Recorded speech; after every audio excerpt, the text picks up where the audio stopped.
చంద్రబాబు నాయుడు గారు గొప్ప అవకాశాన్ని మీరు ఆల్రెడీ పోగొట్టుకున్నారు. జూన్ 5నే మీరు ఇండియా కూటమి ప్రధానమంత్రిగా ప్రమాణం చేసినా లేదా మోదీ గారిని deputy prime minister, home minister, finance minister, foreign minister ఏదైనా అడిగితే మీకు ఇచ్చారా? ఇవ్వలేదు. 240 సీట్లు బీజేపీకి ఉన్నప్పుడు మిమ్మల్ని నితీష్ కుమార్ని వాడుకొని ఇప్పుడు 309కి వచ్చారు. ఇప్పుడు మీ 16తో మీరు బయటకు వచ్చినా వారికి చేసే నష్టం లేదు. అప్పుడే నేను చెప్పాను, ముందు కండిషన్ ఆంధ్ర రాష్ట్రానికి స్పెషల్ స్టేటస్ ఇస్తానంటేనే నేను మీకు మద్దతు ఇస్తాను అని ప్రకటించమని. మీరు అవకాశాన్ని పోగొట్టుకున్నారు. స్టీల్ ప్లాంట్ని అమ్మను అని అనౌన్స్ చేస్తేనే మీరు మద్దతు ఇస్తానని చెప్పమన్నాను. మోదీ గారు ఇచ్చిన 10 వాగ్దానాల్లో ఒక్కటి కూడా నెరవేర్చలేదు.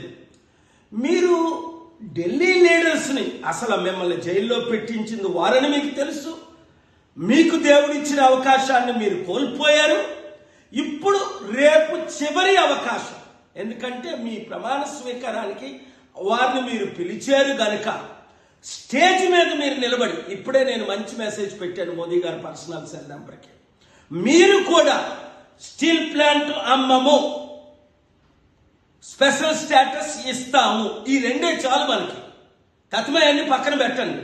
స్పెషల్ స్టేటస్ ఇస్తే 100,000 కంపెనీలు మనం తీసుకొచ్చి ట్యాక్స్ కట్టకుండా వారికి ఆ కంపెనీల ద్వారా లక్షల ఉద్యోగాలు ఇవ్వగలమని మీకు తెలుసు, నాకు తెలుసు. నేను చేస్తాను ఆ పని, మీకు మద్దతుగా ఉంటాను. కానీ మీరేమో స్వయం మైండ్తో వెళ్తూ ఫెయిల్ అయిపోతున్నారు.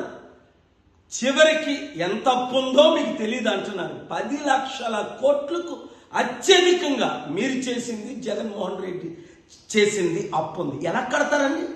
ఎలా ఉద్యోగాలు ఇస్తారు? ఎలా కంపెనీలు తీసుకొస్తారు?